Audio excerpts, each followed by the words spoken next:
আসসালামু আলাইকুম। যারা আপনাদের কেরিয়ার নিয়ে আর্নিং নিয়ে মানে আপনার মান্থলি ইনকাম নিয়ে স্যাটিসফাই না, তাদের কেরিয়ার নিয়ে আপনারা খুব বেশি হতাশ, আমি সেটা আপনার হতাশা দূর করে দিতে পারবো। আপনার আর্নিংটা আপনি আপনার ইচ্ছা মতো করে নিতে পারবেন, সেটা আমি আপনাকে বলে দিব। যদি আপনি আমার কথা শোনেন, তাহলে আপনি আপনার লাইফে অ্যাটলিস্ট আপনার ইনকাম নিয়ে আপনাকে চিন্তা করতে হবে না। সেটা হচ্ছে আপনাকে একটা সেক্টর বেছে নিতে হবে যেটা নর্মালি অন্য অন্য সেক্টরের চাইতে একটু চ্যালেঞ্জিং। বাংলাদেশের প্রেক্ষাপটে ভালো ভালো স্টুডেন্ট, ভালো ভালো ইউনিভার্সিটির ছাত্ররা এই সেক্টরটা নিয়ে কাজ করতে চায় না, এটা নিয়ে একটু নাক ছেটকায়। কিন্তু সত্যি কথা বলি, আমি এই সেক্টরে যে পরিমাণ টাকা কামানো যায় অন্য কোনো সেক্টরে কামানো যায় না। আপনি হয়তো বিশ্বাস করতে পারবেন, আই সোয়ার, আমি আপনাকে চ্যালেঞ্জ দেবো, আপনি যদি কাজ করেন, আপনি আগামী 5 ইয়ার্স যদি একটানা কাজ করেন, তাহলে 5 ইয়ার্স পরে আপনি B2B বিজনেস করতে পারবেন এবং অনেক টাকার মালিক হয়ে যাবেন, অনেক টাকা, এবং দেশ বিদেশ ট্যুর দেওয়া আপনার কাছে কোনো ব্যাপারই হবে না।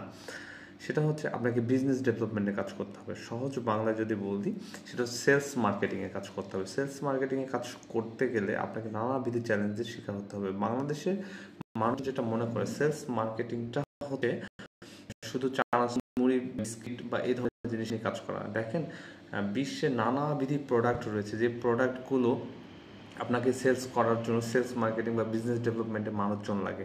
একটা সাবমেরিন বিক্রি করবে বা একটা হেলিকপ্টার বিক্রি করবে বা বিমান বিক্রি করবে, প্রত্যেকটা কোম্পানি তাদের বিজনেস ডেভেলপমেন্টে তাদের লোক রিক্রুট করে। এখন আমি হয়তো বড় বড় প্রোডাক্টগুলো বা বড় বড় অনেক হাই ভ্যালুর প্রোডাক্টের কথা বললাম, এগুলো নিয়ে তো আমরা সবাই কাজ করতে পারবো না, সবার ক্যাপাবিলিটি নেই। তারপরে বলি, এর চাইতেও আরও বিভিন্ন ক্যাটাগরির প্রোডাক্ট রয়েছে। তো সেগুলো নিয়ে যদি আপনি কাজ করেন, তাহলে আপনার ইনকাম রেশিওটা সেরকমই হবে। আপনি যেরকম হাই ভ্যালুর প্রোডাক্ট নিয়ে কাজ করবেন, আপনার ইনকামটাও তেমন হাই হবে।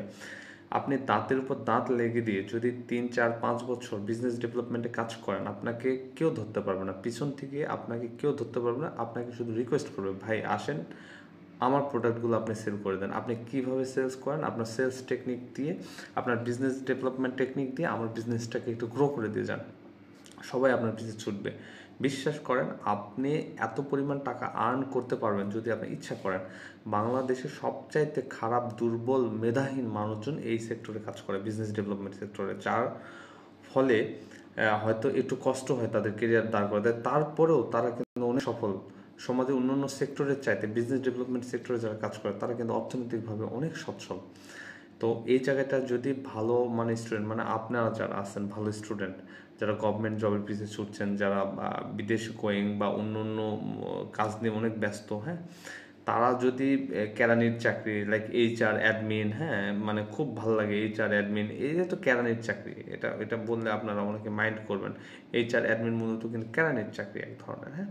তো এই ধরনের চাকরি থেকে বের হয়ে আসেন, এসে আপনারা বিজনেস ডেভেলপমেন্ট, মানুষ প্রোডাক্ট তৈরি করার অনেক মানুষ পৃথিবীতে হয়ে গেছে অলরেডি, অনেক মানুষ প্রোডাক্ট তৈরি করে, বাট এই প্রোডাক্টগুলোকে রাইট ওয়েতে রাইট কাস্টমারের কাছে পৌঁছানো, বিজনেসটাকে গ্রো করানো, এই কাজটাতে মানুষ আসতে চায় না।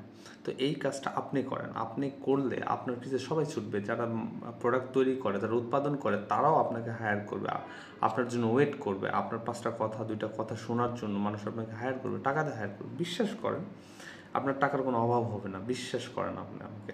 আসসালামু আলাইকুম।